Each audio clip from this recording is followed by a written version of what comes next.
జరిగిందే ఉద్యోగాల కోసం, ఉపాధి కోసం.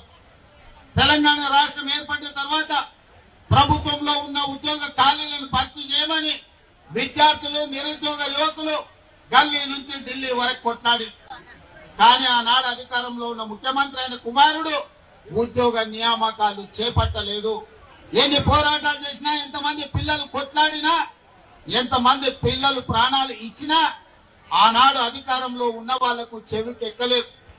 అందుకే ఎన్నికల సందర్భంగా పాదయాత్ర చేసినప్పుడు నేను తెలంగాణ నిరుద్యోగ యువకులకు ఒక మాట చెప్పిన, ఇక మీరు ఉద్యోగాలు ఇవ్వండి అని అడగకండి, తండ్రి కొడుకుల ఉద్యోగం ఊడగొట్టండి, మీ ఉద్యోగాలు మీ ఇంటికి వస్తాయని ఆనాడు నేను చెప్పిన. ఆ మాట ప్రకారం తెలంగాణలో ఉన్న యువకులు తండ్రి కొడుకుల ఉద్యోగం ఊడగొడితే సంవత్సరం తిరిగే లోపల 59,000 ప్రభుత్వ ఉద్యోగ నియామకాలు చేపట్టి మా ప్రభుత్వం చిత్తశుద్ధిని నిరూపించుకున్నది.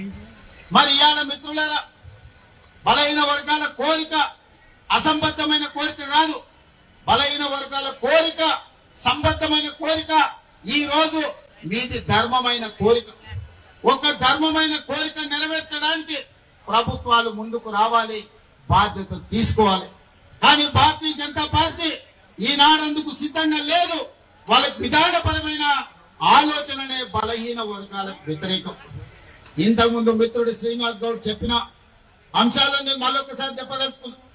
ఆనాడు మొరార్జీ దేశాయ్ గారు ఈ దేశంలో ఉన్న బలహీన వర్గాల లెక్క తేల్చాలి, ఈ జనాభాలో జాతుల యొక్క లెక్క తేలాలి అని మండల్ కమిషన్ ను నియమించి మండల్ కమిషన్ ద్వారా నివేదిక అడిగింది. ఆ మండల్ కమిషన్ ఈ దేశంలో 52% బలహీన వర్గాలు ఉన్నారు, 27% రిజర్వేషన్ ఇవ్వాలి అని వారి ప్రతిపాదన ఇచ్చారు. కానీ కొంతకాలం వాయిదా పడ్డది.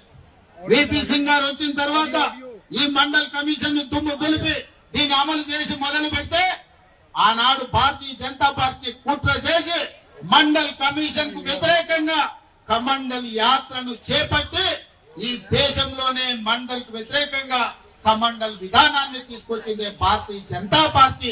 ఆ భారతీయ జనతా పార్టీ ప్రతినిధే ఈ రోజు నరేంద్ర మోడీ గారు ప్రధానమంత్రి ఈ దేశంలో ఉన్నాడు. నేను ఈ రోజు ఒక మాట చెప్పదలుచుకున్నా. శ్రీమతి ఇందిరాగాంధీ గారు దళితులు కాదు, ఆదివాసీ కాదు. కానీ శ్రీమతి ఇందిరాగాంధీ గారు దళితుల పట్ల, గిరిజనుల పట్ల, ఆదివాసుల పట్ల అమ్మలాగా వ్యవహరించి వాళ్ళకి రిజర్వేషన్లను అమలు చేయడమే కాదు, సొంత ఇల్లు కట్టుకోవడానికి ఇల్లు ఇవ్వడమే, ఇందిరమ్మ ఇల్లు ఇవ్వడమే కాదు, ఆవిడ అసైన్మెంట్ చట్టాన్ని తెచ్చి భూస్వాముల దగ్గర వేలాది లక్షలాది ఎకరాలను ప్రభుత్వం గుంజుకొని ఎస్సీ ఎస్టీ బీసీలకు అసైన్మెంట్ పట్టాలు ఇచ్చి భూ యజమానులను ఇందిరమ్మ చేసింది. అందుకే ఇవాళ ఏ ఎస్సీ, ఏ ఎస్టీ, ఏ తండా, ఏ గూడానికి వెళ్ళు వాళ్ళ ఇండ్ల ఇందిరమ్మ ఫోటో ఉంటుంది, మా అమ్మ ఇందిరమ్మ అని అంటారు. చిత్తశుద్ధి ఉండాలి, చేయాలన్న సంకల్పం ఉండాలి. అందుకే ఇందిరమ్మ ఈ రోజు దళితులకు, గిరిజనులకు, ఆదివాసీలకు అమ్మగా మారి ఇవాళ మిత్రులందరూ చెప్తున్నారు భారతీయ జనతా పార్టీ ఈ విధానానికి బీసీలను బలపరచాలన్న ఆలోచనకు వ్యతిరేకము. అందుకే ఈ రోజు ఎన్ని రకాల ప్రయత్నాలు చేసినా ఈ రోజు బీసీల లెక్కలు చేయాల్సి వస్తుందని 2021 జనాభా లెక్కల్ని వాయిదా వేసి ఇవాళ 2025 సంవత్సరం వచ్చినా జనాభా లెక్కలు చేయడం లేదు. ఎందుకంటే రాహుల్ గాంధీ గారు డిమాండ్ చేసిండ్రు, ఈసారి జనాభా లెక్కలల్లా కులగణన జరగాలి, జనగణనతో పాటు కులగణన జరగాలి, ఆ నివేదిక ప్రకారమే రిజర్వేషన్లు పెంచాలి అని. అందుకే ఈ రోజు బీజేపీ కుట్ర చేసి జనగణనను వాయిదా పెట్టుకుంటూ వస్తుంది. ఇది మనందరికీ తీర నష్టం. ఇది ఒక బలహీన వర్గాల సమస్య కాదు, ఇది బహుజనుల సమస్య. బహుజనులందరూ ఏకమై లెక్కలు తేలుస్తేనే తప్ప, మీ లెక్క పక్కాగా ఉంటే తప్ప మీకు ఉద్యోగ ఉపాధి, అదే విధంగా రాజకీయ రిజర్వేషన్లు పెరగవు.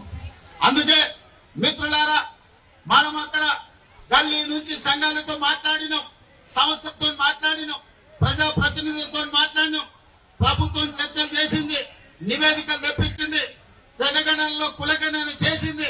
మొత్తం లెక్కలు తేల్చి తెలంగాణ రాష్ట్ర ప్రభుత్వం బలహీన వర్గాల లెక్క 56.36% అని ఇవాళ లెక్క తెచ్చిన రాష్ట్రం ఈ దేశంలోనే మొట్టమొదటి రాష్ట్రం తెలంగాణ రాష్ట్రం అని చెప్పి నేను ఈ సందర్భంగా తెలియజేస్తున్న మిత్రులారా, ఇవాళ ఏ రాష్ట్రంలో గుజరాత్ తో సహా భారతీయ జనతా పార్టీ అధికారంలోనే ఏ రాష్ట్రంలో కూడా ఈ కులగణన చెయ్యలేదు. ఈ దేశంలో మొట్టమొదటిసారి రాహుల్ గాంధీ గారికి ఇచ్చిన మాటను నిలబెట్టుకొని తెలంగాణ రాష్ట్ర ప్రభుత్వం ఒక దిక్సూచిగా ఈ దేశ రాజకీయాలకి ఒక వెలుగుగా ఇవాళ తెలంగాణ రాష్ట్ర ప్రభుత్వం ముందుకొచ్చింది. ఇవాళ లెక్కలు తెచ్చడమే కాదు, మిత్రుడు జాజుల శ్రీనివాస్ అన్నట్టు, మా మిత్రుడు మహేష్ గౌడ్ గారు చెప్పినట్టు స్థానిక సంస్థల రిజర్వేషన్లే కాదు, ఉద్యోగ విద్యా అవకాశాలలో కూడా 42% రిజర్వేషన్లు ఇవ్వాలి. అప్పుడే నిజమైన న్యాయం మీకు జరుగుతుంది. మీ వర్గాల నుంచి డాక్టర్లు, లాయర్లు, ఇంజనీర్లు, ఐఏఎస్లు, ఐపీఎస్లు, ఐఎఫ్ఎస్లు వచ్చి ప్రభుత్వం యొక్క పరిపాలనలో మీరు భాగస్వాములు కావాలి. తెలంగాణ రాష్ట్ర అభివృద్ధిలో మీరు ముందు బాగానే నిలబడాలి అని ఇవాళ ఉద్యోగ విద్యలో కూడా రిజర్వేషన్లు పెంచాలి అని ప్రభుత్వం నిర్ణయం తీసుకున్నది. ఇవాళ రిజర్వేషన్లు పెంచడం కేంద్ర ప్రభుత్వ పరిధిలో. అందుకే శాసనసభలో తీర్మానాన్ని ప్రవేశపెట్టి అన్ని రాజకీయ పార్టీలను సమన్వయం చేసుకొని ఏకగ్రీవ తీర్మానంతో ఈ రోజు కేంద్ర ప్రభుత్వానికి పంపించినాం. నేను ఇప్పుడు అడుగుతున్న నరేంద్ర మోడీ గారు, అయ్యా మేము మా రాష్ట్రంలో చేసుకుంటామని అడిగినాం, నీ గుజరాత్ లో చేయమని మేము తీర్మానం చేయలే, మీ ఉత్తరప్రదేశ్ ప్రభుత్వంలో చేయమని తీర్మానం అడగలే, మీ మధ్యప్రదేశ్ లో మీ ప్రభుత్వంలో చేయమని అడగలే.